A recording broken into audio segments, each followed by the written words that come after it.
I was just thinking to myself, it's been, 15, 16 years since we first met, and both of us had independently heard about a young woman who had gotten run off the road and killed in Oklahoma. And each of us, we put this together later as we began to talk to each other, each of us sort of thought to ourselves at the time, gee, somebody ought to do something about that. Well, her name was Karen Soakwood, and it took us a couple years to realize that the somebody was going to have to be us, that citizens groups need to be formed to really bring the system to function like it says that it should. And especially with Danny's legal skills, he joined me, first of all, in the National Jesuit Office that was just mentioned. And with his legal skills, we got involved in Soakwood and a whole series of other cases that I'm sure you know about. But prior to that, Danny had been a Harvard law grad and worked with a major Wall Street law firm, the Cahill-Gordon firm. When I met him, though, he was up on the Onondaga Reservation in upstate New York doing Native American work.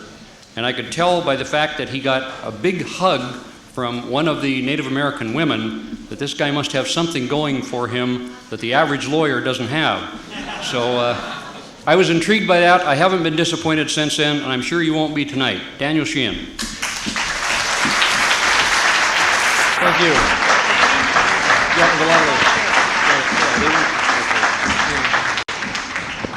Great. Thank you very much.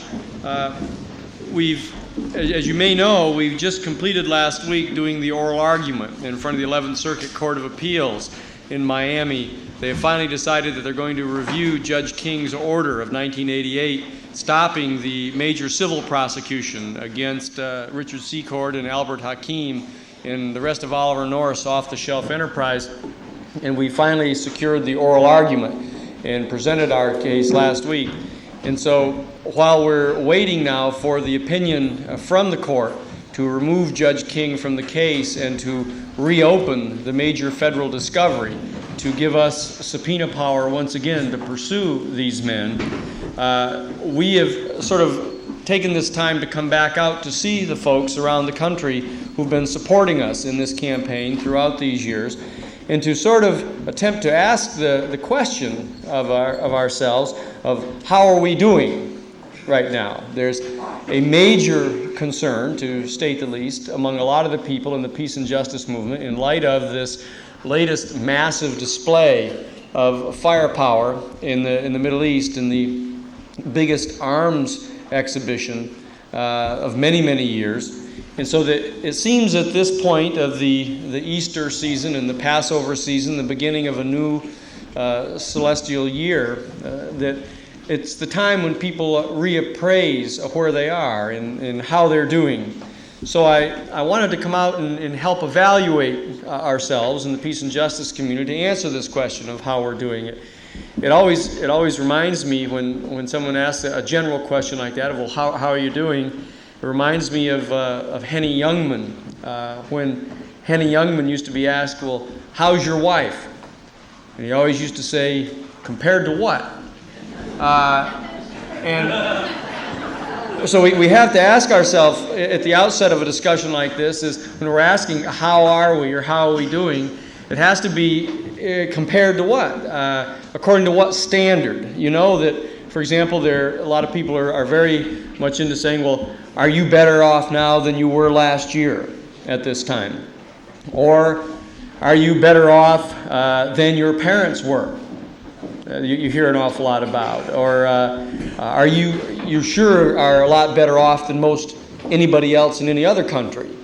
And so this need to ascertain what the referent is, pursuant to which we're measuring our well-being, is very important. It's my suggestion that the proper standard and the proper referent to use in accordance with evaluating how well we're doing is, first of all, how are we doing as the human family in the midst of whatever this long, ongoing, positive evolution is of the human family and the development of certain fundamental concepts, such as the concept of natural law, the evolution of the species, the evolution of our consciousness. And this leads, of course, to the question of the American experiment in constitutional government and democracy. So I think we need to ask ourselves, especially as citizens of the United States, here in the 200th anniversary year of the finalization of the Constitution of the United States with the passage of the Bill of Rights in 1791, we need to ask ourselves, how are we doing as human beings and Americans who are engaged in this major experiment in constitutional government? Well, I think that as I say, there are a number of key concepts, I think, at the outset of a discussion like this that we need to raise up and get in front of us so that we can use them as reference in measuring really how well we're doing. For example, the primary concept of the American Constitution in its 200th year this year was that the central government was supposed to be a government of expressly limited powers that were delegated from the people to the President and to the Congress, and that specifically we had delegated judicial officials to apply the restraints of the Constitution against the executive branch and to hold the executive branch responsible, as they would any other citizen, to the rules of law. A second major concept was that there were three separate and co-equal branches of government. These were adopted as a device specifically designed to check the exuberances of a unilaterally acting executive. Specifically, the judiciary, again, was asked to take on the unique responsibility in this form of government to hold the executive to the rule of law. Most importantly, one of these rules of law, a third precept of the Constitution, was that most especially that the executive was to be constrained from this proclivity that executives had had down through the centuries to engage in unjust wars, to initiate wars and to prosecute wars against foreign entities and powers without the consent of the governed, without a process of adequate consultation, and of course then to impose upon the citizenry burdensome taxes to pay for these onerous wars. It was a classic complaint of the human family, and it was why we gather ourselves together in this particular constitutional experiment to place a check upon that particular historical practice of the executive. Most specifically, we set forth in Article 1, Section 8 of the Constitution of the United States, a provision authorizing exclusively the United States Congress to make these decisions as to whether or not the troops of the United States would be committed to warfare. And another major premise in Section 9 of Article 1, at the very outset of our Constitution, was that there would be no secret government. There would be no secret expenditure of funds by the executive branch. All monies had to be raised by the Congress and debated publicly before they were expended. These were fundamental precepts of the Constitution. There were others in the Bill of Rights that are extremely important for us to recall briefly at the outset of our evaluation of how we are doing at this particular spring equinox in the 1991st year of our country. The First Amendment, for example, of the Bill of Rights, a free and independent press, a press which was designed to function in effect as the fourth estate, to act as a check upon unjust government and the leaders and their policies, to set itself up as a inquiring, critiquing, objective critic of unjust policies. Also, freedom of speech was designed in the First Amendment of the Constitution to sustain and to support a concept of an inquiring and well-informed electorate, an intelligent citizenry that would ask the questions, to read and to get access to information in open and robust public debate. And of course, also in the First Amendment, the freedom of religion, to protect the major spiritual communities so that they could raise themselves up to critique the government, to hold the nation up to certain fundamental precepts of the valuing of human life, the valuing of truth, and other fundamental precepts of the religious communities. Now, there was also another fundamental concept in the Second Amendment of the Constitution. This was the article dealing with the right to bear arms, to provide the only politically acceptable common defense for the people, because General Washington, in his farewell address in 1796, his major theme of his farewell address was to beware of standing armies, beware of a massive military bureaucracy that would insist upon raiding the public treasury and building a standing army. He pointed out the warning that a major standing army consuming massive portions of your public treasury will, in fact, lead you into foreign wars over and over again. And these are the concepts that were at the base of the concept of bringing us together as a new experiment in human freedom and a new and vigorous form of government.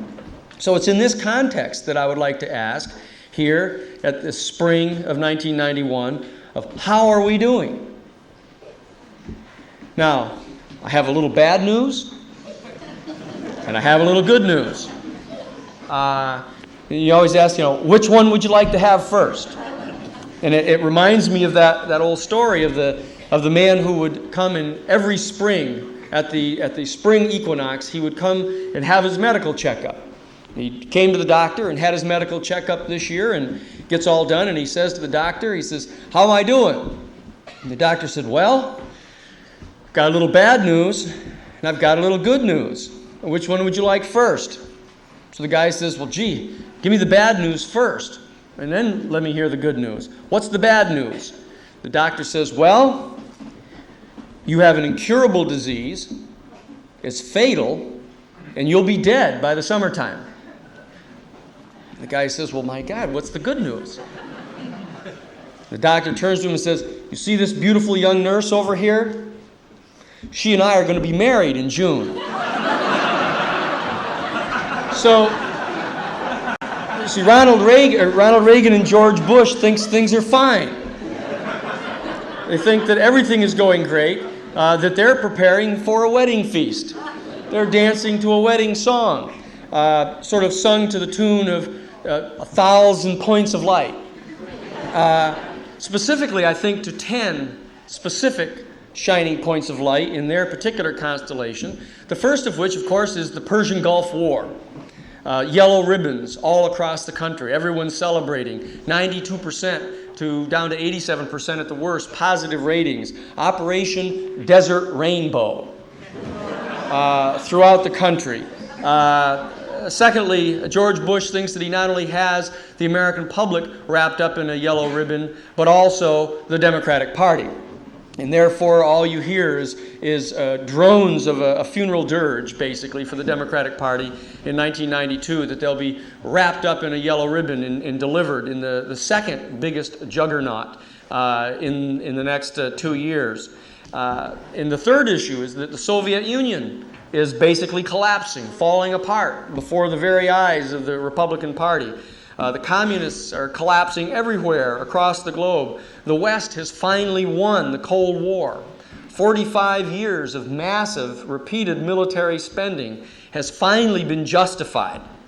Of all the criticisms that now they are arguing that, look, we've defeated the Soviet Union through a massive economic expenditure year after year. We've basically bled their public treasury dry until they went bankrupt. They were putting all of their money into building these huge intercontinental ballistic missiles, and their economy was destroyed, their agriculture was destroyed. You see, this was a smart and wise policy. We've just recently defeated Saddam Hussein. We beat Noriega in Panama. We've defeated the Sandinista in Nicaragua.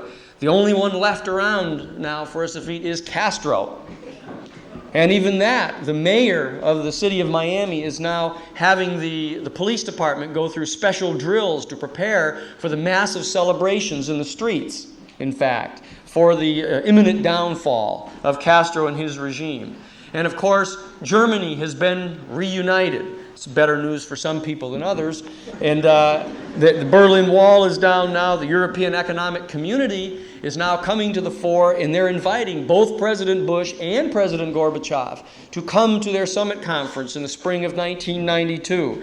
They're looking toward a major new Northern Industrial State Alliance, all organized under the international banking system to give new loans to the Eastern European countries for reconstructing them on the scale of the Marshall Plan, giving major loans to the Soviet Union so they can invest and become part of the free market system. Of course, not all of the Soviet Union, primarily the white Russians the Caucasian Russians of the Soviet Union, the European-type Russians that were part of the Peter the Great's tradition. Get rid of those kind of Slavic sections and the Mongolian sections, let them sort of spin off. This is all basically good news to these men, because you can then bring these people together into a new Northern Industrial States Alliance.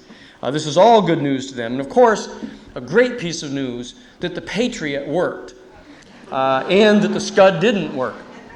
But all of these are basically overshadowed by the one overwhelming piece of good news being sung at the wedding feast of these particular people, and that is, by God, they have finally kicked the Vietnam syndrome. Now, this is their wedding feast song. Now, on the other hand, conversely, a number of people look upon this same basic information and hear a funeral dirge. Basically feel that they've been given notice that the peace and justice movement has just received word that it is terminally ill, that the American public is suffering from an incurable disease of apathy and subjectivity to militaristic propaganda, amnesia politically, basically that they're politically brain dead. This is absolutely horrible, totally devastating, no possible chance for resurrection out of this. What's going on every single day across the cities, Operation Rainbow, is parades of every type of description. Each day, a new group of people come home and are on the front pages and are being paraded around. They view this actually as epitomizing the futility of 25 years of political organizing and public education from 1965 and trying to oppose the Vietnam War. The 92% approval rating is just absolute evidence showing that Joe Sixpack is totally malleable and manipulatable by Bush and his Madison Avenue slicksters, Black, Manafort, and Stone, and the other public relations firms that they use instead of political analysts. And of course, people in this particular group look to the national news media as another great source of bad news, considering them sort of corporate-controlled pigs, sort of feeding at the Pentagon trough of news being handed out to them every day. NBC, owned by General Electric, sitting rubbing their hands in glee, watching all of the jets flying off every single day in the Middle East with General Electric engines, every one of them, on all sides of the conflict. And ABC television, now owned by Cap City, one of the persons on the board of directors of which was Bill Casey, sponsoring Ted Koppel every single night in sort of an ongoing parade of former heads of DIA and Henry Kissinger, and the former head of the Central Intelligence Agency and Henry Kissinger, and former secretaries of state and Henry Kissinger, and just over and over again coming on. CNN actually even having Richard Secord come on as a major military expert in the Middle East. Not a single mention of what his other activities had been of late. And of course, none of them were outdone were quite as outdone as Dan Rather. Tears welling up in his eyes as our boys liberated Kuwait City, and pictures of the Iraqis coming out and kissing the hands of the U.S. military guys, and the military guys going, "Well, that's okay. It's okay now. We're here." This was not a lot of good news for people, and many people have said, with regard to watching the television, if they see General Schwarzkopf one more time in his brown and beige mufti and his Gucci suede combat boots and his little silver-tipped collapsible pointer, showing one more smart bomb basically going down the chimney of some building and coming up to the door and ringing the doorbell and going in and exploding in the living room of one of these Iraqis, that they're getting ready to puke. And of course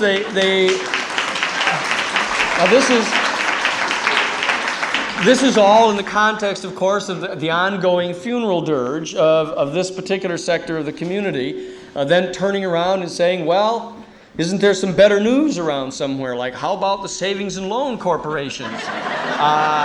And the state of the economy, a good stable economy now that we're being told, not asked, not subject to any debate, The only debate is whether you're going to have to pay $500 billion or $1 trillion. That's really where the debate seems to be going on now. You're not given many additional options. And in a certain sense, that makes the war news from Iraq good news, because that's the only place that's in worse ruin than the savings and loan associations. And even then, we aren't going to have to pay all the money to reconstruct Iraq. We're going to have to pay the money to reconstruct the savings and loan corporations.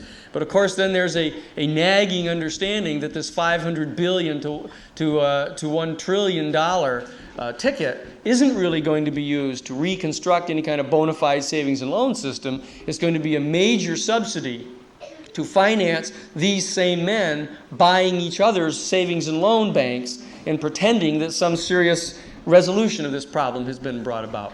And of course, then they're told that, don't worry, the federal banking system is next. That will now be deregulated in light of the great success that we've had with the savings and loan corporations. And of course, then there's the Iran-Contra people, where you've seen all of them basically let go scot-free, even when Oliver North was originally given that strict sentence of having to spend 2 whole months working in the inner city, telling young black, poverty-stricken, jobless inner-city youth that they should just say no to drugs. And of course, there's a deep nagging suspicion that Oliver North should know. And of course, now even Richard Secord, his 2-year suspended sentence, for what? What did he get the suspended sentence for? For $8 million of embezzled money in the weapons sale? No, they didn't want to raise serious charges against him. How about for selling the TOW missiles to Iran in violation of the Arms Export Control Act, a blatant and unequivocal criminal act? No, he wasn't sentenced for that. How about selling billions of dollars with Sarkis Saganalian of military equipment to Iraq in violation of the Arms Export Control Act? No, none of those charges were brought against him. Lying? No. Perjury? No. Murder? No. Cocaine smuggling? No. Instead, for failing to tell Congress the entire truth about giving a security fence to Oliver North. And for this, he gets a suspended sentence of 2 years. In fact, he got a worse sentence for his single drunk driving conviction in Virginia. Now, this doesn't strike people as good news. So they say, well, can we rely upon the federal judiciary? Can people like the Christic Institute, the American Civil Liberties Union, B'nai B'rith, the NAA, CCR, the others, can they bring these actions before a court of law? And of course, they see this dwindling possibility now with 55% of the federal judiciary now having been appointed by Ronald Reagan or George Bush. They see that if, in fact, George Bush does sweep to victory in 1992 in the face of this massive and impressive democratic resistance, that will just give him more time, 4 more years, to appoint more and more people, so that upwards of almost 70% of the federal judiciary will be appointed by him. Now, that leads us to the issue, of course, of the Democrats and the Democratic Party. And we look out upon the landscape to determine what type of hope can be derived from them. And we see Michael Dukakis, Snoopy in a tank, basically riding around. It can't even control Massachusetts anymore. It's going collapsed, and he loses the nomination up there. And so they told us that, well, don't look to that leadership. Look to Tom Foley, that sterling, aggressive, charismatic character that is in the Congress, and or Richard Gebhardt, perhaps, who still likes to brag about being an Eagle Scout back when he was a kid, who defines himself as a terminal centrist. In his own, if one could ever imagine anyone describing themselves like that. And so they say, therefore, we can't really rely upon these people because, of course, they're too liberal. So let's take a look to the right a bit to Sam Nunn, who basically sleeps in a general's pajamas, probably in a bed shaped like a B-52 each night. Or maybe Chuck Robb from Virginia, whose greatest and most intelligent act was marrying Linda Bird Johnson after she was turned down by George Hamilton, as I recall. Now, so you look out upon this landscape looking for a source of cheerfulness, and you wonder about the Congress itself. in its entirety, sort of whimpering in the face of President Bush's declaration that he's going to invade Iraq, either with them or without them. And of course, so they scramble quickly to say, well, let's tell him it's okay before he does it. A great stalwart defense of the constitutional principles, or whining in the face of Ronald Reagan and George Bush basically spitting in their eye and telling them that he's going to violate the Boland Amendment, and if they won't pay for the money, they'll get it from such stalwarts of civil liberties as Saudi Arabia, that great bulwark of religious freedom, for example. And the conclusion that these people come to is that we come to the end of the decade of the 80s, having watched the corporate hogs basically slopping at the public trough, the richest 10% of the country getting increased wealth to 20% value, homelessness on the rise, the middle class and working class no longer able to buy homes as kids, the blacks and Hispanics having no chance of major opportunities in education unless they go into the military, and of course end up getting sent to the next venture of the administration. And so what people begin to think in this group is that these 25 years of working and struggling and organizing and attempting to educate the American public have all ended in the death, in defeat of the peace and justice movement. It feels indeed, as Easter approaches, like the crucifixion. The people feel, in fact, that we have all, in the peace and justice movement, been crucified on a cross of yellow ribbon. But it's important, I think, that have I missed anything? I think that this tends to sort of cover a number of issues that are on people's mind as we gather together here in the Easter season and Passover season of 1991. Well, I'm here tonight to set the record straight. The fact is that, in my opinion, that this is a short-sighted, self-indulgent, indeed petulant, and self-pitying short-term reaction to the examples of what we have seen. It's understandable, but it's an entirely inadequate analysis of what's happening. I would like to tell you that rainbows in the desert are fundamentally an illusion. You don't have rainbows in the desert. The fact is that this threatened juggernaut of 1992 should not be viewed with the absolute dread of the end of our entire campaign. I want you to remember that in 1972, you witnessed the largest single political landslide in the history of American politics at the hands of Richard M. Nixon. And within 2 years, he himself was history and went down to shame and defeat because of facts that were known to the people before the election, just as we gather here tonight. The facts that are known about the Bush administration are going to show to you that what you need to look upon is not just the suffering and the depression of a Good Friday or of the being abandoned during Passover to wander in the desert for a period of years. I've come to you tonight to talk about the issue of resurrection and of life, and of hope. This is, in the final analysis, what the spring equinox has always been about in the human family, the celebration of the cycle of life, the coming back to life. I am saying to you that the Christic Institute itself has been before Pilate in Miami, that outskirt of civilization. And that man, Judge King, the Pilate of Herod's men, who has been appointed to that very seat in the outlands of law and order to do the will of Herod in that area. We have been condemned by Pilate at the Christic Institute to death, to summary judgment, to an execution of immediate death, of being ordered to have to raise $1.2 million in cash within a 10-day period. And for what has the Christic Institute been so condemned by Pilate?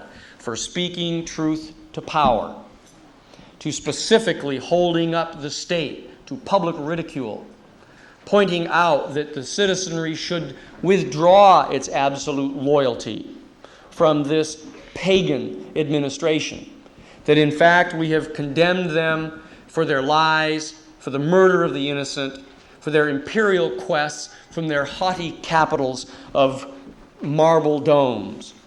that we have been put to a certain form of crucifixion at the Christic Institute, to have been hung upon the cross of public scourging on the hands of the New York Times, condemned as filing a scurrilous set of accusations against upstanding patriotic American citizens like Jack Singlaub and Richard Secord, based on secondhand information. We've been condemned in the pages of the Washington Post.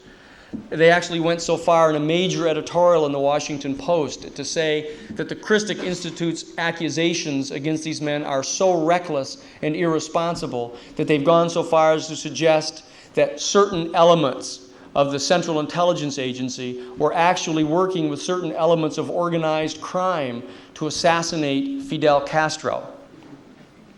An absolutely established fact that was proven beyond any shadow of a doubt in open congressional investigations by direct first-hand eyewitness accounts.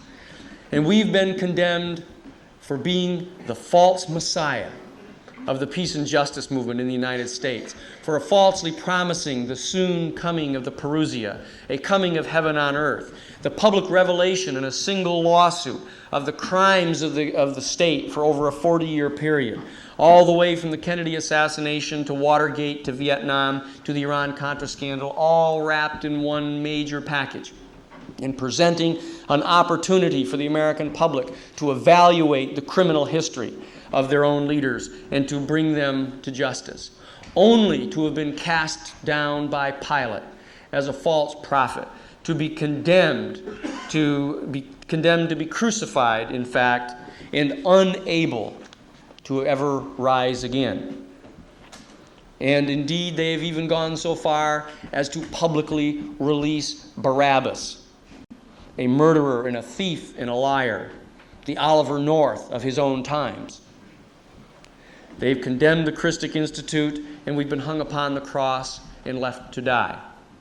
Now, I am suggesting that in this season of despair and depression, akin to that of Good Friday, that the word of the death going out of the Christic Institute is fundamentally premature.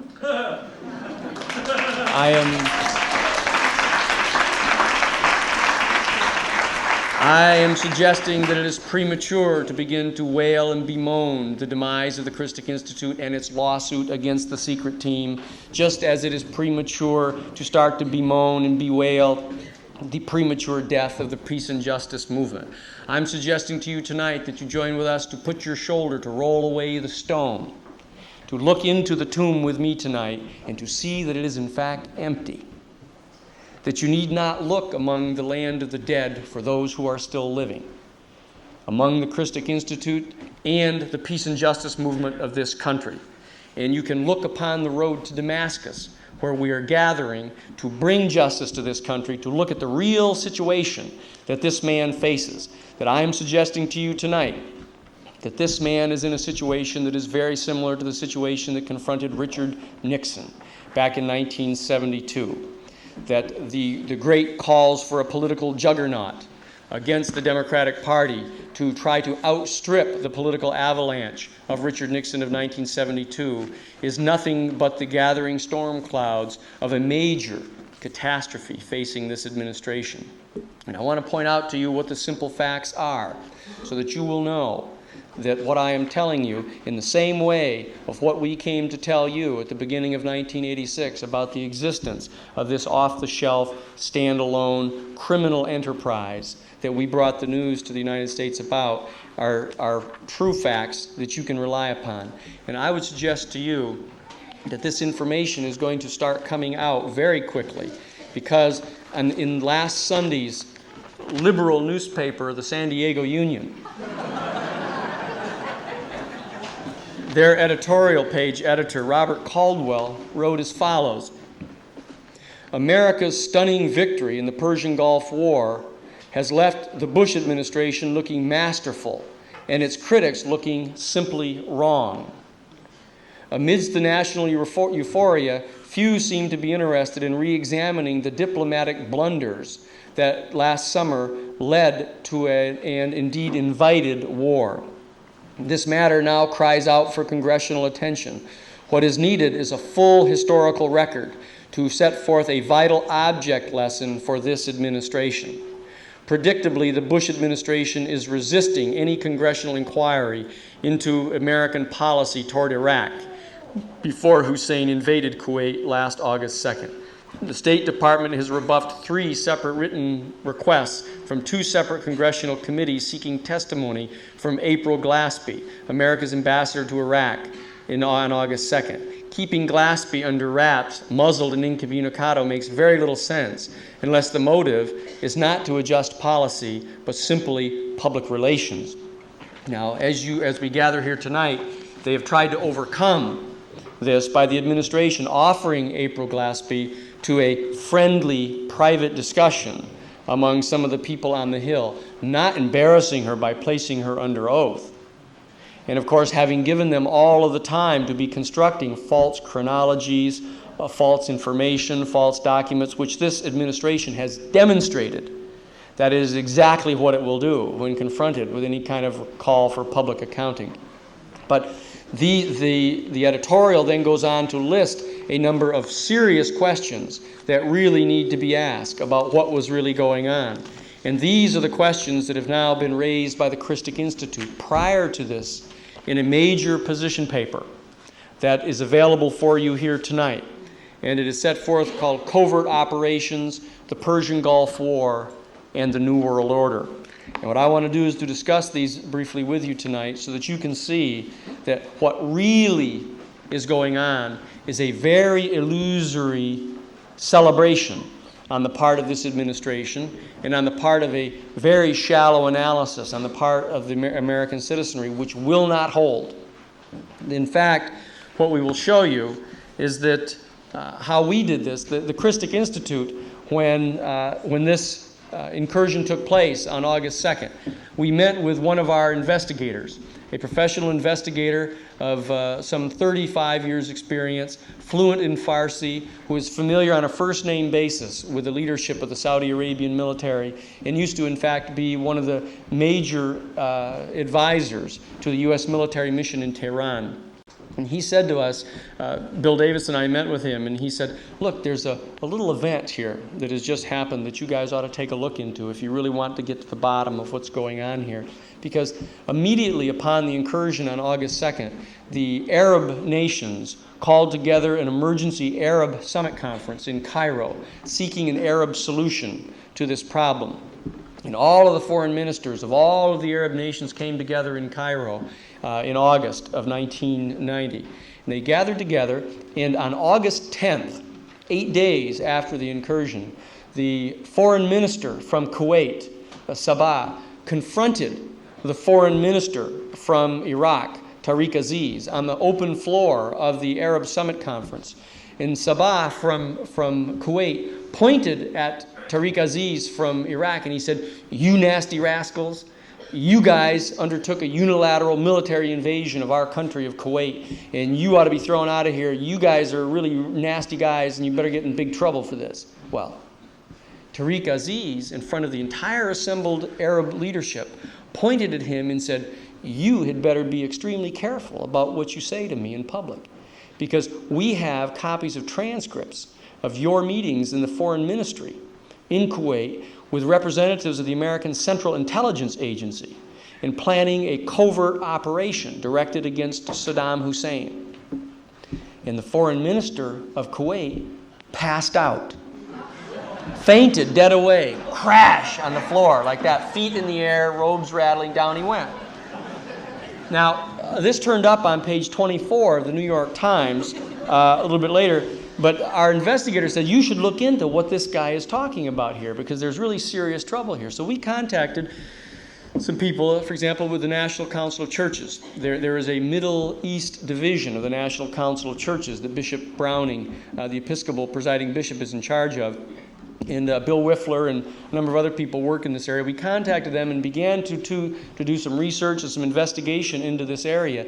And we ended up talking with Professor Michael Clare, who is a professor of Peace and Justice Studies and National Security Studies up at the 5-College Consortium in Amherst, Massachusetts, where Amherst and UMass and the other colleges are.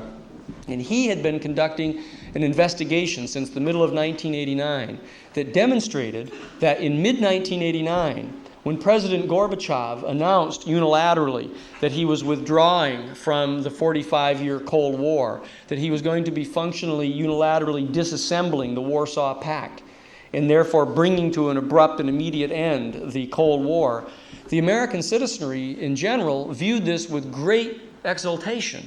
This was great news. You remember all of the pictures of them tearing down and taking chunks of the Berlin Wall. You could buy chunks of the Berlin Wall that would have made up the Wall of China at about that time, as you remember, in all the little stores. And that was great euphoria there. But that wasn't greeted as good news by everybody in the country.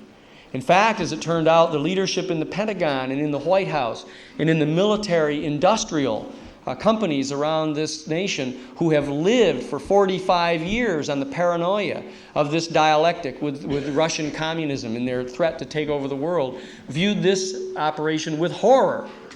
And in fact, what Professor Clare has done is obtain copies of the documents that were being circulated inside the White House and inside the Pentagon, in which they were exchanging terrible consequences coming to the industry. And they began to scramble immediately to try to develop a new mission for the military and the intelligence community of the United States so they could maintain their position at the table of formulating foreign policy for the United States, and so that it would result in the continued need for massive military expenditures. Because as you remember, all of the discussion of the peace dividend, to start looking for money now that did not need to be spent on military hardware and strategic weaponry, could be put into the fields of education, housing, medical assistance for people in our country, job training, the other range of issues that were being discussed very aggressively at that time. You have to understand that these leaders of industry and these people in the military of the United States and in the White House viewed that as money being taken from their pocket, that they were being threatened with losing their $300 billion a year sinecure that they had, that in fact in the Reagan administrations had come to the amount of $3 trillion. And these men began to explore for a new mission for the American military. Now, there were two basic schools that developed, according to Professor Clare, in analyzing these documents, which has now been given to the Christic Institute. That what one of the schools of thought, the peaceful side, said, look, let's insist upon keeping access to this $300 billion a year of tax monies from the average working citizenry, having it come to us, and what we'll do is we'll use that to retool American industry, to retool the heavy steel industry and the manufacturing industry, etc., to be able to compete economically with Japan and Germany. And that was their proposal. Not free market, free enterprise, but major state-supported capitalism of taking our tax monies, our working money, and putting it back in to pay to the private industry, to retool their entire industry as if it was a national requirement to protect our liberties in our country, that we had to sustain these industries. There was a second school of thought, referred to within the memos and stuff in jargon as the Prussians, that started insisting that no, we don't do that. What we need to do is we need to retool the military.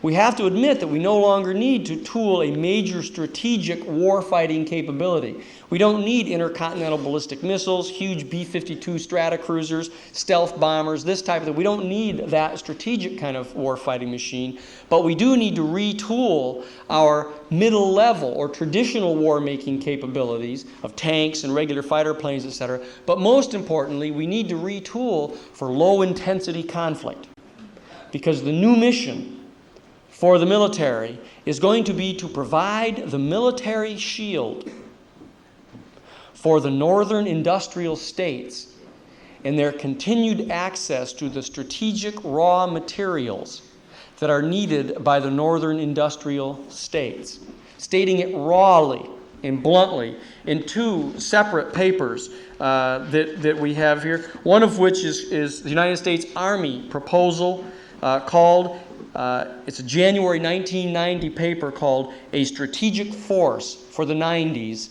and Beyond.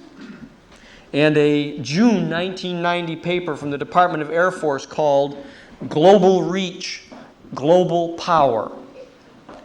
And they specifically, by May of 1990, had begun to discuss the logical candidates in the third world that might be targets of low-intensity conflict, covert operations, secret, clandestine programs to remove these people as a potential threat to the access of the northern industrial states to the strategic raw materials that were needed. And by May of 1990, they had begun specifically to discuss the Persian Gulf and specifically began to discuss Iraq and Saddam Hussein.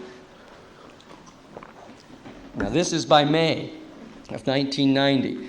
And so, therefore, it gives rise to a fundamental question that by May and June of 1990, was there a covert operation functioning, directed toward and targeting Saddam Hussein, as was publicly accused on the floor of the Arab Summit Conference on August 10th of 1990 by Tariq Aziz? In fact, this has been demonstrated to be true, that the Christic Institute has now come into possession of a classified document from the Kuwaiti Internal Security detailing a November 1989 meeting in Washington, D.C. between the General of the State Security Department of Kuwait and the leadership of the United States Central Intelligence Agency. And we have this document, which was written by the Secretary, the State Security Department Secretary from Kuwait, and he says this: "We have agreed with the United States to put pressure on the Iraqi government to delineate our common border.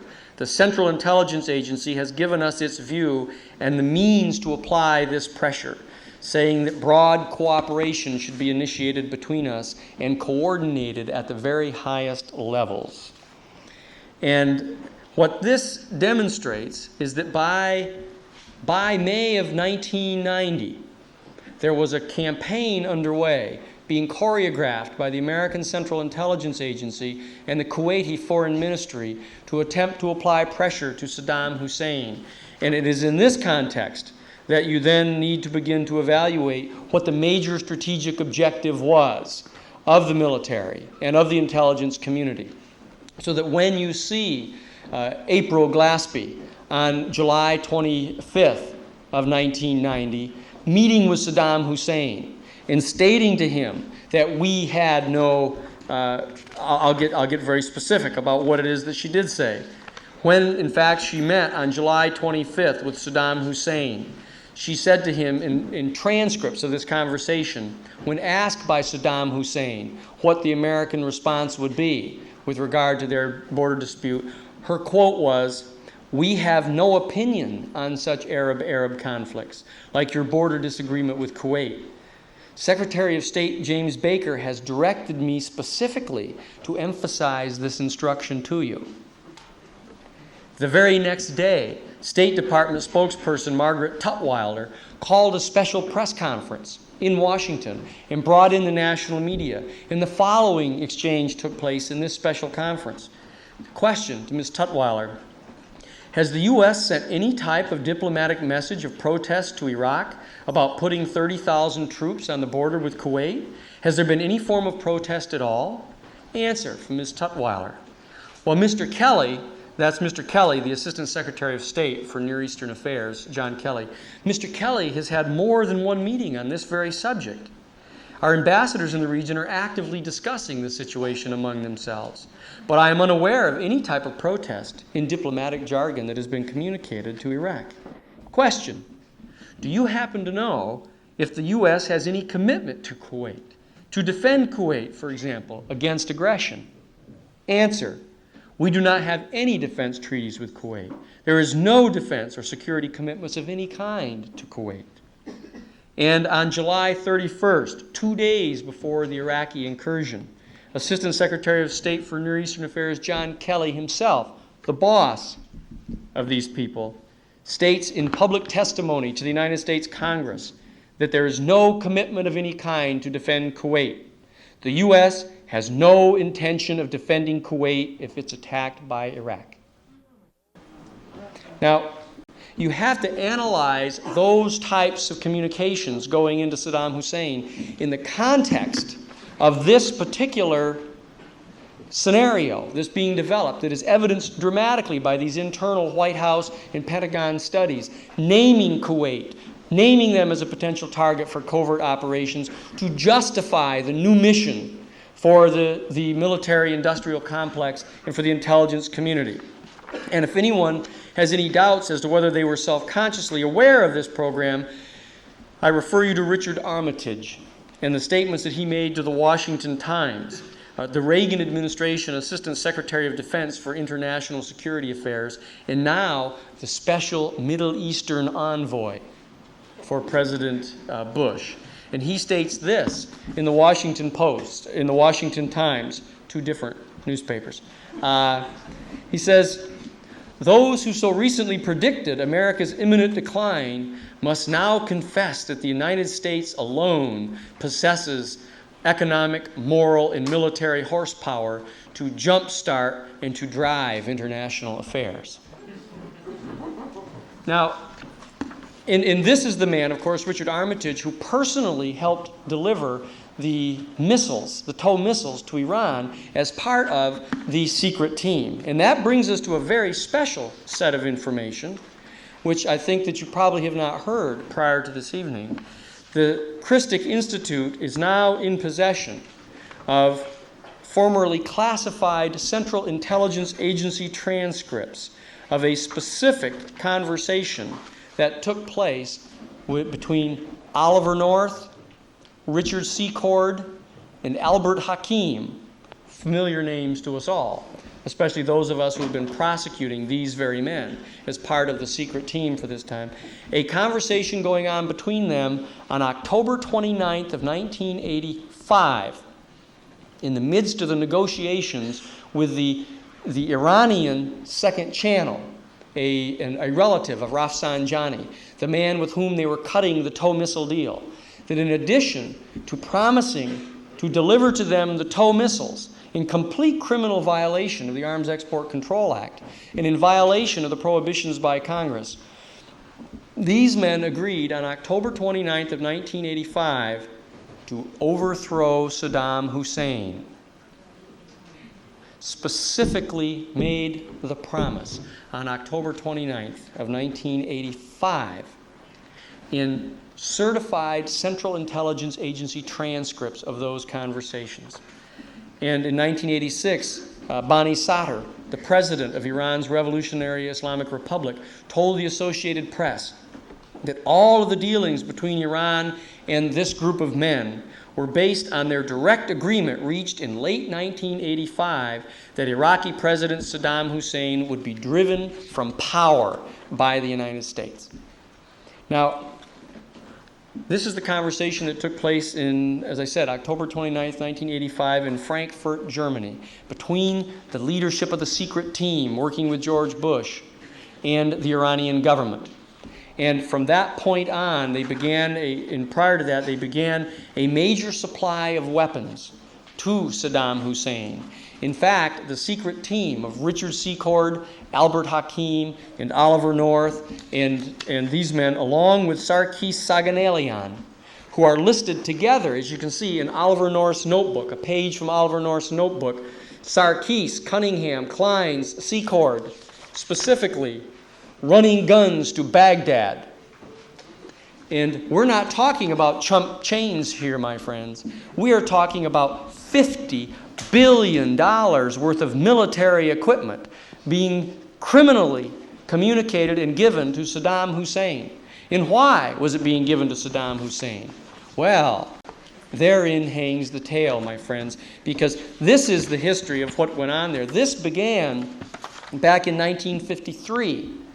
When the 5412 Committee of the National Security Council, at that time chaired by Richard M. Nixon, as vice president, chairing the 5412 Committee, initiated the first major criminal covert operation of the agency called Operation Ajax, which was to overthrow the democratically elected government in Iran of Mohammad Mossadegh. Specifically why? Because Mossadegh, the democratically elected leader of Iran, had threatened to nationalize the British-owned oil fields in Iran. Now you have to kind of ask yourself, how do the British end up owning the oil fields in Iran? But that minor question aside, the point is that the United States Central Intelligence Agency, the same people under Richard Nixon, overthrew that democratically elected government and put into power the Shah of Iran, Mohammad Reza Pahlavi, and put him on the royal throne and began to supply massive military assistance to him to sustain him in power. At the same time, they began to provide criminal intelligence information to him to support his SAVAK, the worst terrorist secret police unit in the world at the time. And in case you don't take our word for it, take the word of Amnesty International. In their 1986 report, Amnesty International, reviewing the Shah's government and the SAVAK, said that Amnesty International has been declared to have the highest rate of death penalties on the planet. It has no valid system of civilian courts, and it has a history of torture which is absolutely beyond belief. There is no country in the entire world that has a worse record in human rights than Iran, under the control of the Shah of Iran, placed in power by the criminal elements of the Central Intelligence Agency. And with this type of instability, with this type of terror being wreaked upon the population to generate an unstable, revolutionary kind of displeasure in the population, we began to supply at that time $22 billion worth of military equipment to the government of the Shah of Iran through Richard Secord and Albert Hakim, supplying this military equipment. And so, that when you've created a nation that hates you enormously, views you as the devil incarnate, you have created forces of unrest in that country that makes it almost inevitable that they will fall. And of course, when they fall from power and are then in possession of $22 billion worth of military equipment, what steps are then taken by this criminal cabal within the Central Intelligence Agency, the secret team? Why, of course, they begin to supply $50 billion worth of military equipment to their neighbor, Iraq, and Saddam Hussein. And of course, they encouraged Saddam Hussein to invade.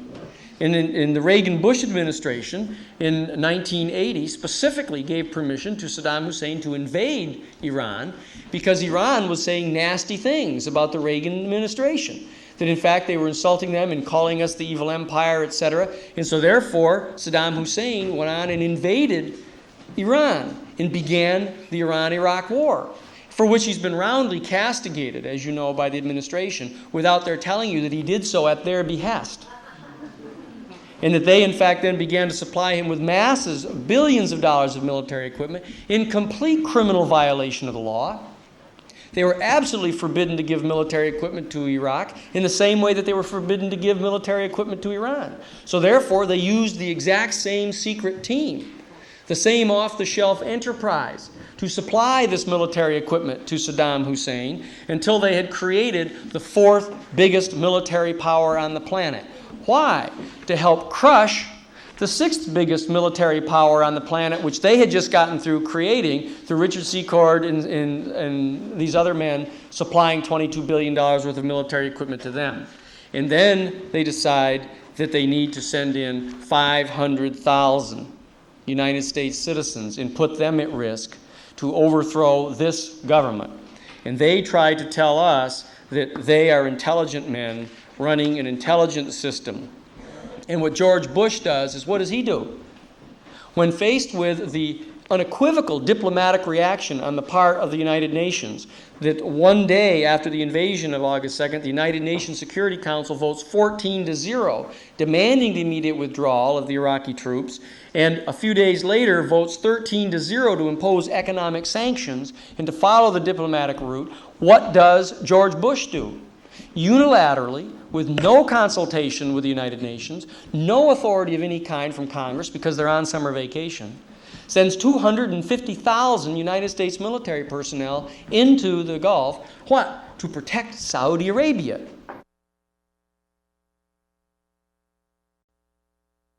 which they somehow thought was getting set to be invaded. Is that why they wanted to go in to protect Saudi Arabia? I would suggest to you that there's a different reason, because in fact it was Saudi Arabia that was supplying millions and millions of dollars to the enterprise, to the secret team, to the Reagan administration. When they couldn't get the money from Congress, as you recall, they went to Saudi Arabia and got the money. And many, many people have been speculating about what type of obligation the Bush administration had incurred as a result of this special relationship with Saudi Arabia, such that now thousands of American citizens have been placed at risk and jeopardized in the Persian Gulf War to repay the criminal debt that was generated from Saudi Arabia, who were criminal co-conspirators with the enterprise to circumvent the Constitution of the United States and the direct prohibitions by Congress under their constitutional authority forbidding them to mount military efforts against Nicaragua and also against Angola in violation of the Clark Amendment.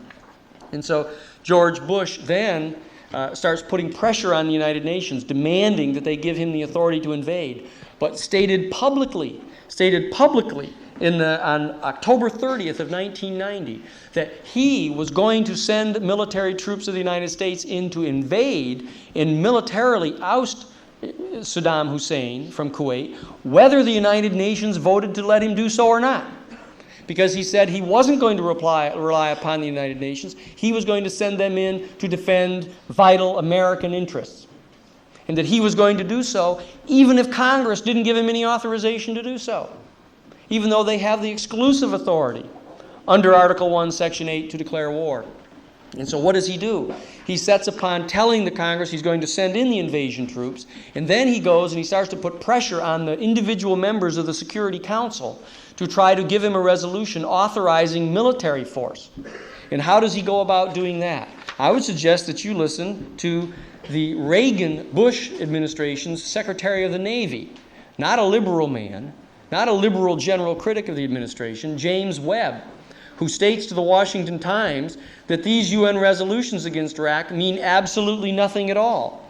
He said, those were bought and paid for by James Baker using our money, our taxpayers' money to do it. And he states that I have in fact, quote, come to believe that we have been intentionally maneuvered into war by the Bush administration. And how was this done? This was done in the following way, by targeting those members of the United Nations Security Council. And George Bush, in total violation of his constitutional duties and without any authority from the United States Congress whatsoever, as is mandated by the law, does the following. He unilaterally forgives the multi-billion-dollar debt of Egypt in support for their vote. He gives a $140 million loan to China in exchange for its vote. While everyone else was condemning China for the massacre of the students in Tiananmen Square, he remained steadfastly silent and instead gave them a $140 million loan in exchange for their vote. The Soviet Union on the Security Council was promised $7 billion in economic aid in direct exchange for its vote. Colombia was promised additional military assistance. Zaire was promised more military aid and was forgiven its debt to the United States. And Saudi Arabia was promised $12 billion in arms in exchange for its vote. But my favorite of them all is that the United States finally agreed to pay off the $187 million of back dues that the Reagan administration had refused to pay to the United Nations after the vote. Now, if there remains any doubt about the type of coercion that was involved, only two countries voted against the resolution. One was Cuba, the other was Yemen. And the day after the vote, all foreign aid from the United States to Yemen was terminated. Now, this is the type of conduct that was engaged in by the Bush administration. And the Bush administration made it manifest that he was going to send the military troops in even without the authority of Congress. So Congress rose up upon its knees and thrusts its chin into the fist of George Bush and said, well, if he's going to do this anyhow, we'd better say it's okay. And then they engaged in an absolutely unconstitutional, unprecedented, delegation of their constitutional authority, their unique and exclusive authority to declare war under Article 1, Section 8, and gave the authority to President Bush to decide whether or not to declare war. Completely unconstitutional in their conduct. Now, these are just some of the facts that are there, that are glaring facts, that are as conspicuous as any second-rate burglary in the history of the United States.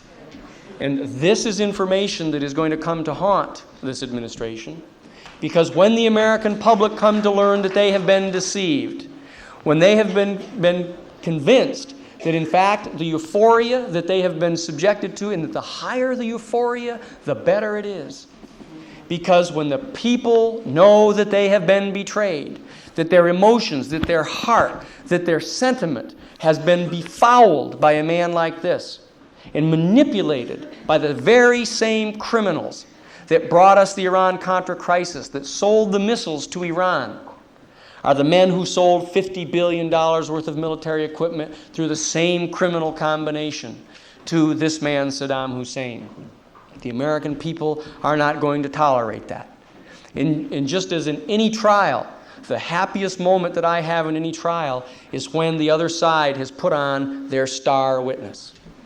And they have testified, and the jury is convinced that they must be right.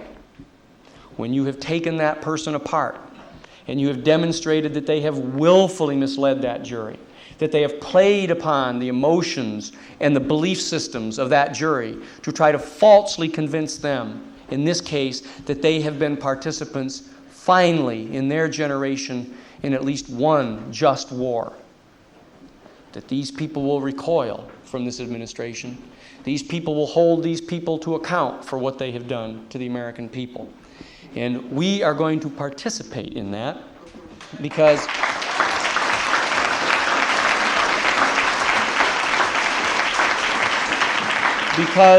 the Christic Institute is not any more dead than the peace and justice movement. We argued our case last week in the Federal Court of Appeals, and we drew the three-judge panel. And the three-judge panel was chaired by Judge Joseph Hatchett, the only black judge in the Federal Circuit, an NAACP litigation attorney and member of the Urban League, appointed by Jimmy Carter, who in the last 2 years has authored opinion after opinion condemning summary judgment and overturning summary judgment after summary judgment, pointing out that this is an absolutely inappropriate way for trial judges to deal with cases. And we also have on the panel the former chief judge of the 11th Circuit Court of Appeals, Judge Roney, the most expert judge in the entire 11th Circuit on rules of evidence, which is exactly what this case needs, to be able to point to the particular rulings that were made by Judge King, where he took each piece of evidence and came up with some stupid analysis as to why it was unacceptable. For example, the sworn testimony of Jack Terrell saying that shortly after the bombing, I was in the home of Adolfo Calero in Miami, he says, with John Hull and with Rob Owen and with Felipe Vidal. And we sat in the room, and Felipe Vidal turned to me in the presence of all of these men and said, "We're the guys that put the bomb under Eden-Pastora. But we missed him because of bad timing, and we'd like to hire you to carry out a second assassination attempt against him." And when this information is put in front of Judge King says, "That's hearsay." These are direct criminal admissions by the ones participating in the direct, immediate hearing and presence of the co-conspirators, an absolute, freshman law school lesson in non-hearsay. And he said, even if it weren't hearsay, he says, they didn't use the word Lepenka. You kind of wonder how many times Eden-Pastora has been bombed in his life, right? And so, and then when we brought on the Attorney General of Costa Rica, who testified under oath at length to the vast number of tests that were done, the investigations that were done, listing all the names of the experts in Costa Rica who did the investigation of the bombing and analyzed the detonator and stated to a certainty that Ahmad Khalil is the guy who did the bombing, and they had come to the conclusions that these people had done the bombing, Judge King says, that's unreliable testimony. The Attorney General of Costa Rica that supervised the entire investigation. And then we have an affidavit from Aguado, a man who was in meetings with John Hall in Saborío prior to the bombing, who state that they agreed specifically in the meeting to carry out the assassination of Eden Pastora.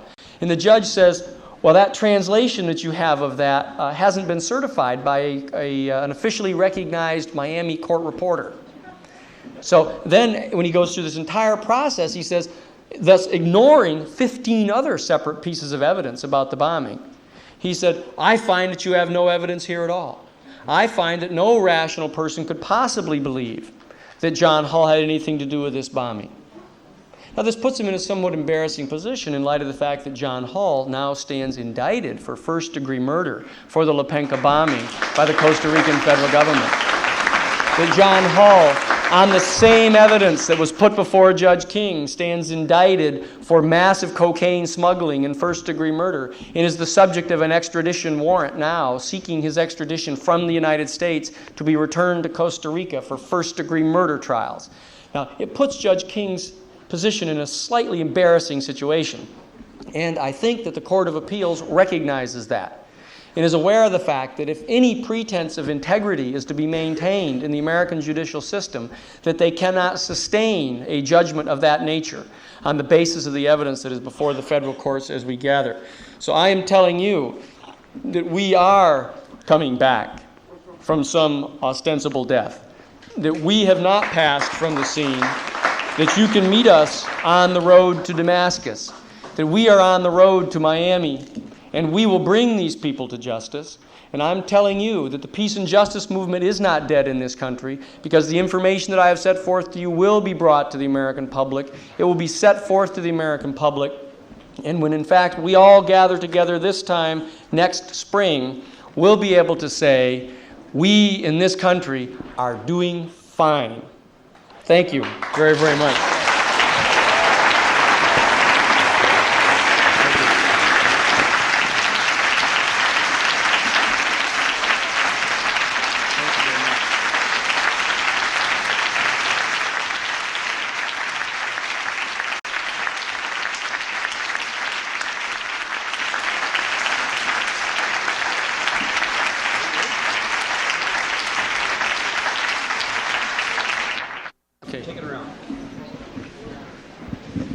Daniel, is it possible we can get the Federal Reserve Act of 1913 repealed, and is there a way we can get the international bankers and conspirators in jail? Oh, that one has to move step by step in dealing with the problems that are presented to us in, I think, very graphic form in this particular case. The individuals that we have before us in this case are an element of the national security state bureaucracy who have been engaged in a long pattern of criminal activities. That there are a number of other strategic problems that go on in the country and outside of the country that are not within the jurisdiction of this particular case. Now the defendants find that hard to believe. They think that virtually every single thing they've done wrong in the last 40 years is now up in front of them. But the fact is, this is the area that you raise is quite beyond the jurisdiction of this particular case. I'd like to sort of focus on this to answer the folks' questions. Yeah. So, wait till you get the thing, Billy. Did you hear April Gillespie's testimony today? No, I've been. What I understand from what I've gotten from other people is that she's been backpedaling, side-sliding, and trying to suggest that there are portions of her statements to Saddam that were left out by his statements and ours. I'm not sure what she said. I'll have to take a look at it when I get back. Fundamentally, what she said was that she said, yes, we don't have any interest in Arab difficulties, but you cannot solve this using violence. That was, and so you haven't heard that yet. Well, no, but it's perfectly obvious that the administration was fully cognizant of the fact that he was preparing a military assault. They received direct instructions from the Central Intelligence Agency over a 4-day period that given the amount of gasoline that was brought up, the kind of vehicles that were brought up, that there was a deep penetration being planned for that area. There wasn't any doubt about what was going on at that moment. There's an extremely interesting question that is yet to be resolved, and that is whether the Bush administration was sending these signals with the understanding that all that Saddam Hussein was going to do was to retake the border area that was subject to dispute. There was massively documented claims that Iraq has to certain areas along the border with Kuwait. For example, that Kuwait was in a particular region where they were slant drilling under the territory of Iraq and drilling into a major lake of oil that was there. And there were very legitimate claims, at least arguably, for moving them away from that area. There is a very strong set of circumstantial evidence that would lead one reasonably to believe that what the Bush administration thought was that any type of military incursion, including the use of violence, was going to be confined to the borderline areas. And for that reason, when Saddam Hussein said, look, I've got a gripe that goes back a lot farther than that. It goes all the way back to 1923 when the British set these districts and created this little area and cut us off from the sea, etc., that he thought that he would just move right on into that area and secure that. Now, that would obviously have gone counter to the expectations of the Bush administration.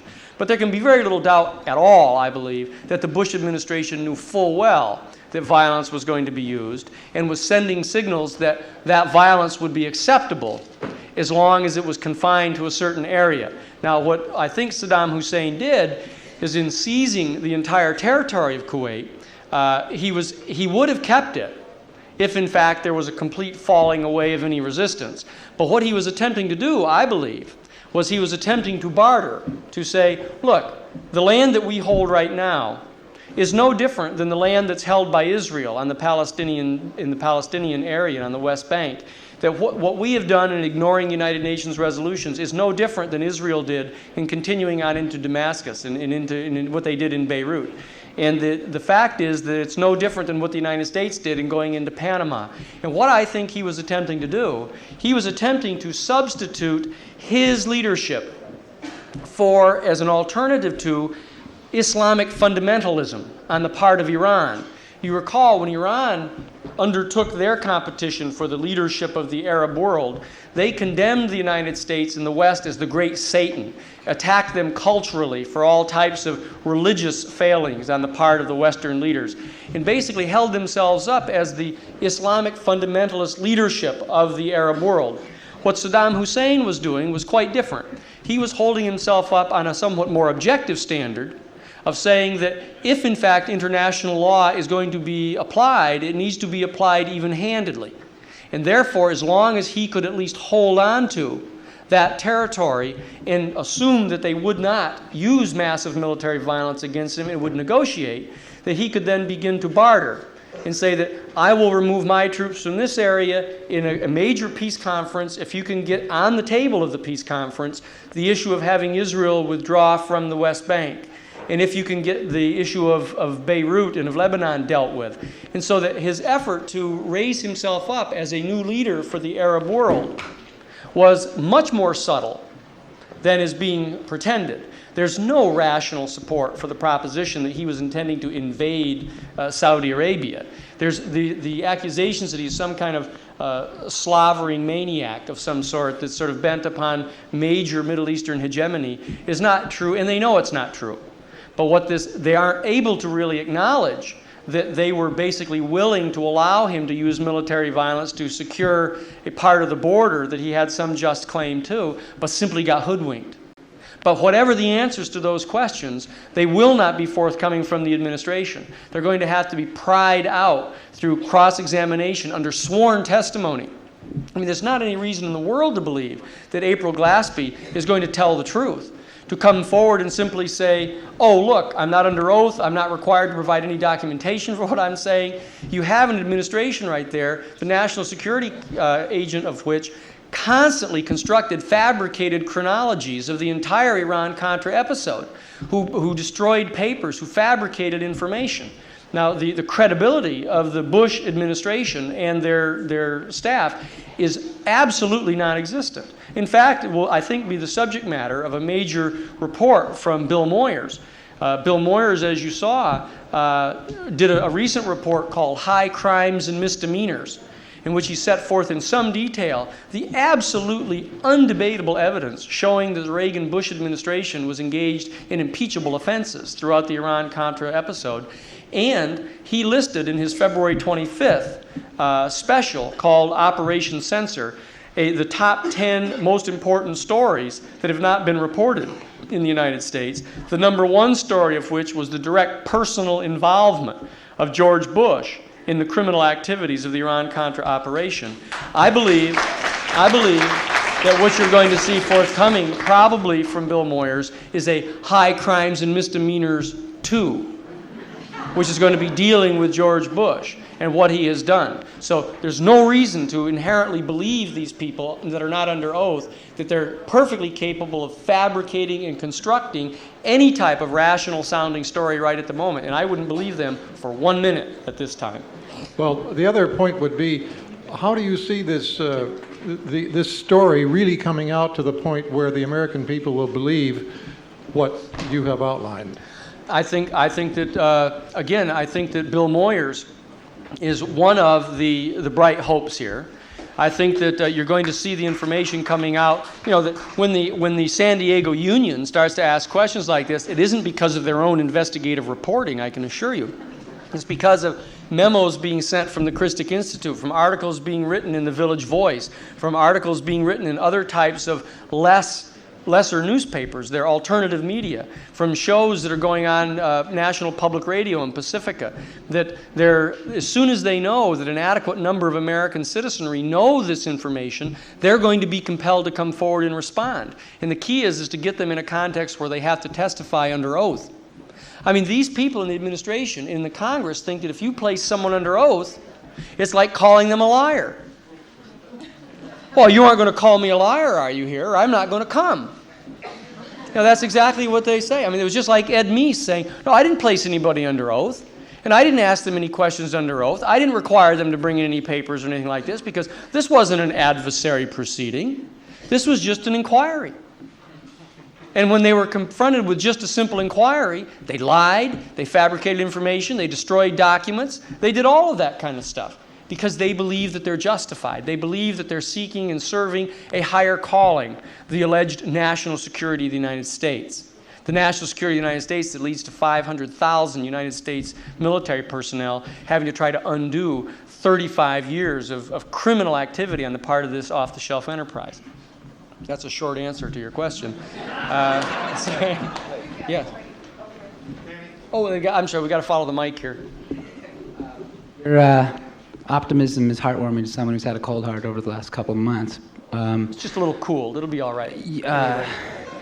Granted, we have The Nation and Progressive and Mother Jones, and even the Pasadena Weekly's had some reality lately that I found astounding to see published. But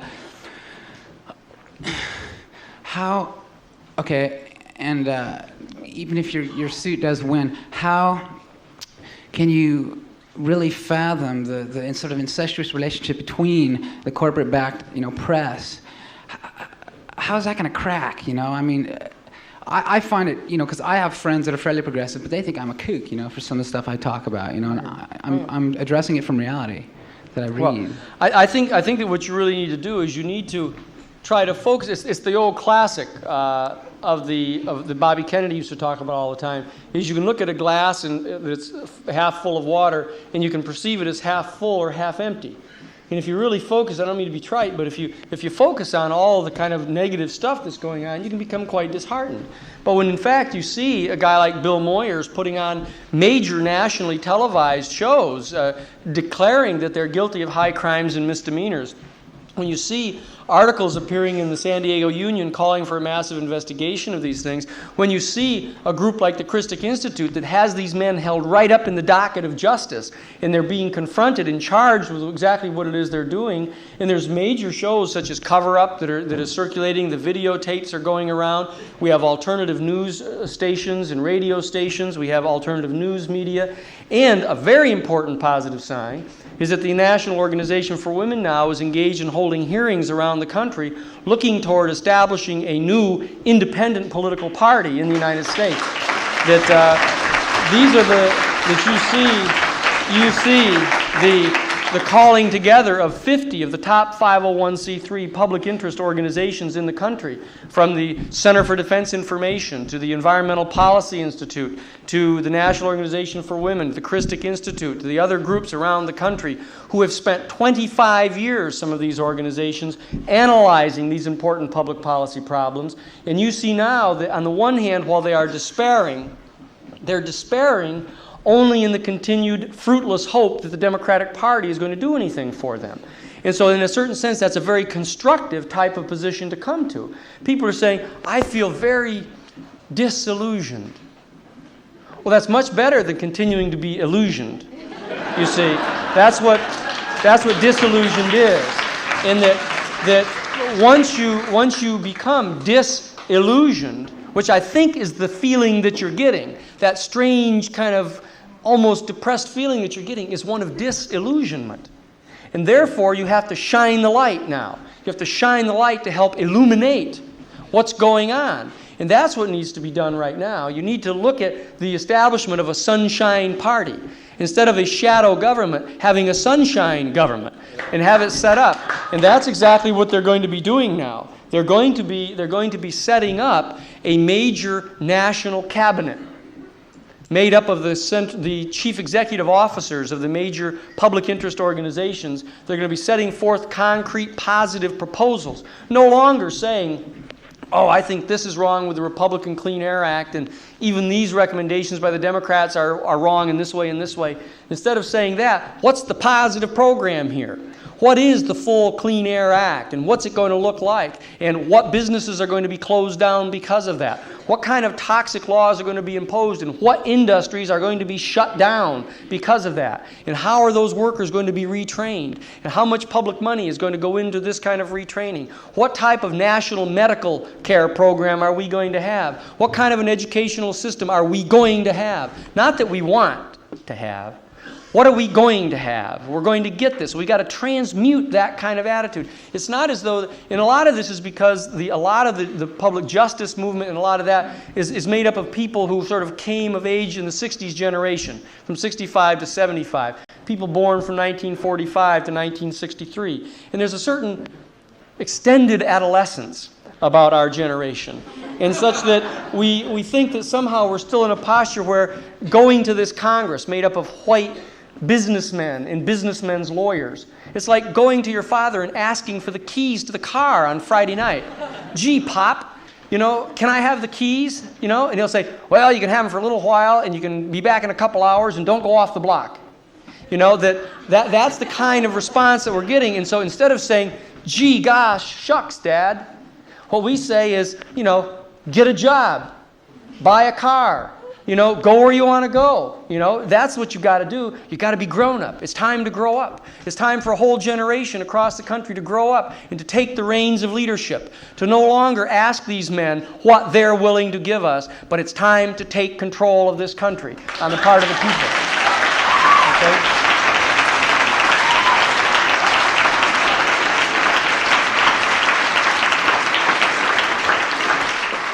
Mr. Sheehan, first of all, I'd like to thank you for being here. I'm from Riverside. And what I'd like to ask is for your comments on recent articles by Milton Bjorsk in the New Yorker and also Michael Emery in the LA Times and the Village Voice regarding separate interviews with King Hussein, in which he detailed how the United States indeed did really deep six an Arab solution and what really went on even prior to the invasion itself. Well, I think this is more of the same point that I was making initially. The evidence that has been set forth is absolutely overwhelming to the effect that there was absolutely no intention on the part of the Bush administration of ever effectuating any type of peaceful resolution of this conflict. They didn't have the slightest intention of there being any kind of Arab solidarity demonstrated to be able to solve their own problems. That's the last thing that the Bush administration wanted. Because you have to understand, these people are not part of the New World Order. These people are considered by the administration and by the new European Economic Community leadership and the new power in Germany and in the Soviet Union are viewed basically as aboriginal peoples, you see. And aboriginal peoples are to be fundamentally distinguished from the Übermensch, the apex of biological evolution of Nietzsche, the dialectical thesis of Hegel, of how, in fact, they are going to supplant natural law. That natural law and the concepts of there being a spiritual power in the universe that bonds every ultimately irreducible integer of matter in the cosmos together in some type of harmonious unity. That there's any type of spiritual faculty on the part of the human family that can discern this unitive phenomenon so as to be able to discern what is harmonious or disharmonious with this harmony. That is completely antithetical to these people. They believe that, in fact, that it's a mythology. They believe, in fact, that Hegelian dialectics are the only possible way to seek after any truth. And they have become absolutely convinced, in my personal opinion, that they, as the Caucasian race, are the only ones, as the apex of biological evolution, that should manifest a dialectical confrontation between themselves and the aboriginal peoples.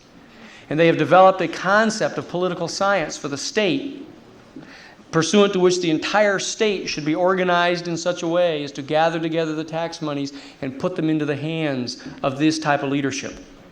And that if any benefits are to trickle down to the remainder of the people, the aboriginal peoples of the world, and they don't reach all the way to the bottom, so much the better.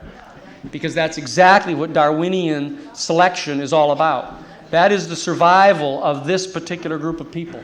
I believe that we're dealing with an absolutely serious and fundamental problem here. I think that we're dealing with an issue of powers and principalities.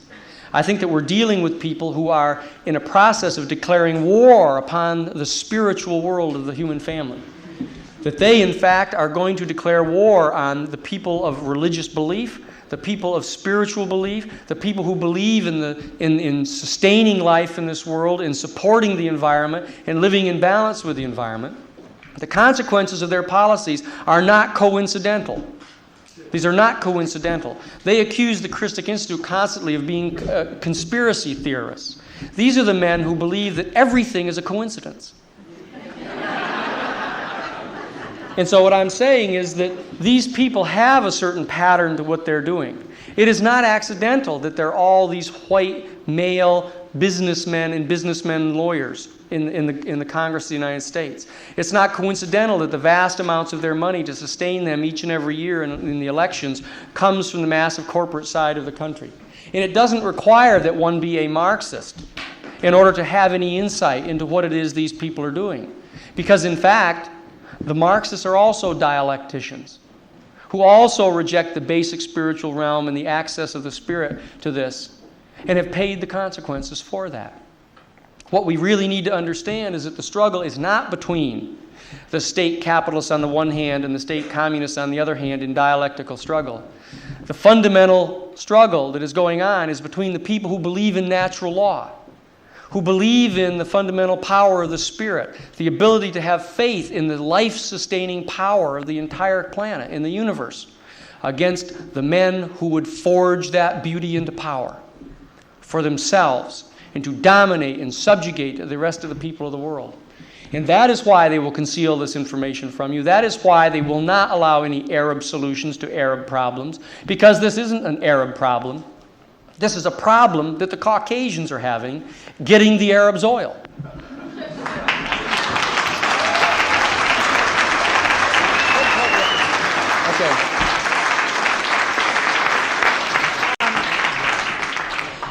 Can you comment on what I heard, I believe, somewhere early on, after the initial invasion, that George Bush said, "I will not go in. I'm not sending in the military," and that apparently he had some weekend with Margaret Thatcher, where, which must have been semi-interesting, but that he emerged from that then with the plan to go in militarily. I've heard that particular story, and there's very little doubt that it happened based upon the sources, and there's very little doubt as to what she was advocating. But I don't believe that George Bush ever had any real intention of not sending the military in. I think it is perfectly clear that the entire scenario, based upon the exchange of documents and papers and targeting the Persian Gulf and then Kuwait and Iraq and the issue of the oil, was all a major pattern that was set forth here.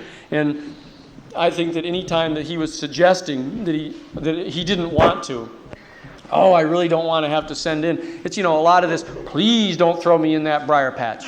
I don't believe any of that stuff. I don't think that she talked him into it. About this $50 billion of weapons. Well, there's a major series of articles by Maury Wass in the Village Voice where he sets forth the details of this. Maury's got a lot of the documentation details of it. Sarkis Saganelian has talked at some length about this.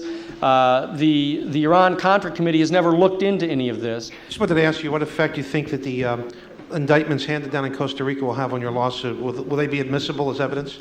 Well, we in fact have submitted them to the Federal Court of Appeals. We have submitted them pursuant to a special order in the Court of Appeals, a special rule that authorizes the submission of evidence that would demonstrate that rulings made by the lower court are an act of manifest injustice, and have given the other side a full opportunity to respond to them. The only response that the defendants have had when we say, well, in fact, they stand indicted of first-degree murder, and they say, well, that's down in Costa Rica.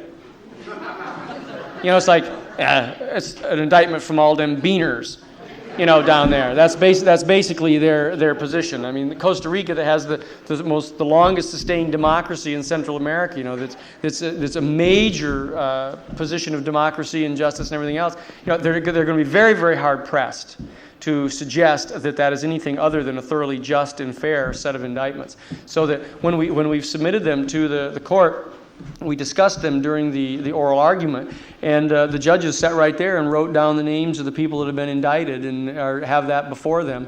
And I'm very confident that they're going to be considering that evidence as substantive evidence in making their decision. Now we got one more question, and then we're going to have to. We promised the people we'd be gone by 9:30, I think. Yeah, there's a lot of conflicting reports coming out right now about the civil war in Iraq. I mean, there are people going there saying that there is not fighting happening in places where we're being told on the television that there is fighting. And I was wondering if you could comment on that, and also if you could comment on what the plan is, the U.S. plan for Iraq in the future. Well, there's two.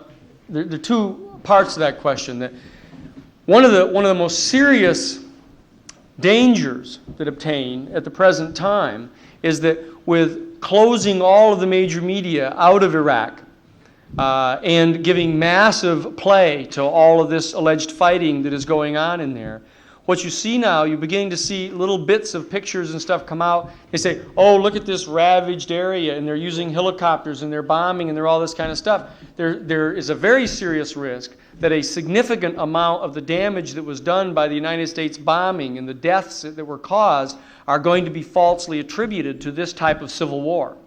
For them to turn around and say, oh, all of these accusations that we killed all these poor kids and all that kind of stuff, no, that was this horrible Saddam Hussein doing more stuff, killing more of his people. That's a very serious risk. It's going to be very, very difficult to get autopsies done to show when the people were killed and how they were killed. So that's one very, very serious problem. And the second half of the question was what the... What's the plans? plan? The plans the United States has for Iraq. A certain set of documents that have been put together by the United States Pentagon as to what they plan to do inside Kuwait, for example, other than to put the gold-plated faucets back in for the emir, and to have the Corps of Engineers go around and rebuild his castle and his gold-plated toilets. But there's a major set of plans going on to reinstitute a non-democratic fascist government under the emir. And the question as to what they plan to do up in Iraq really has a lot more to do with the question of what they really plan to do with regard to Saddam Hussein. Do they really, since the promise was that they would overthrow Saddam Hussein, and that they haven't done that yet, and they make all this noise about, well, you better not use the chemical weapons against your folks, or we're going to have to then invade you. You haven't used the chemical weapons. You better not use the helicopters against those people, or we're going to have to invade you. You better not use bullets. So it's not clear exactly what it is that they're doing, what their plan is at the present time. It's quite clear that they have not fulfilled their promise to Iran, made on October 29th of 1985 to overthrow Saddam Hussein. And I'll just close with the idea of how important it may be for them to keep that promise. It's extremely important for you to understand that the promises that were made by the secret team of Richard Secord, Albert Hakim, and Theodore Shackley in his meetings with Ghabanifar and the others, that the promises that were not made in exchange for getting the hostages released, which has not happened. The promises were not made to give them tow missiles and to overthrow Saddam Hussein in exchange for getting William Buckley released. What the promises were made for is in exchange for the Hezbollah and the Iranians not to release to the American public the content of the interrogation of William Buckley. William Buckley was interrogated and has a 400-page transcript of his interrogations in which he set forth in some detail the data showing that deep within the Central Intelligence Agency in 1976, under the supervision of George Bush and his director of covert operations, Theodore Shackley, there was operating a political assassination unit under the control of William Buckley himself, and that this group was responsible for instigating a wide series of allegedly unilateral acts of terrorism undertaken against the United States. The taking of the embassy, the blowing up of the Marine Corps barracks, the assassination of Malloy, Francis Malloy, the United States ambassador to Lebanon, that this 400-page transcript is the source of living terror every single day to the Bush administration. And as long as they don't keep their promise to get rid of Saddam Hussein, the threat of the release of that document, which would, in my judgment, bring George Bush crashing to the constitutional floor, remains hanging over those people every single day. And you need to understand what the real dynamic is that went on behind the sale of those tow missiles, and the real dynamic of what is going on in George Bush's mind right now about this promise that was made in 1985 to get rid of Saddam Hussein. It's in that context you have to stop and ask, what is still in store for Saddam Hussein? And more importantly, what is still in store for George Bush? Thank you very much.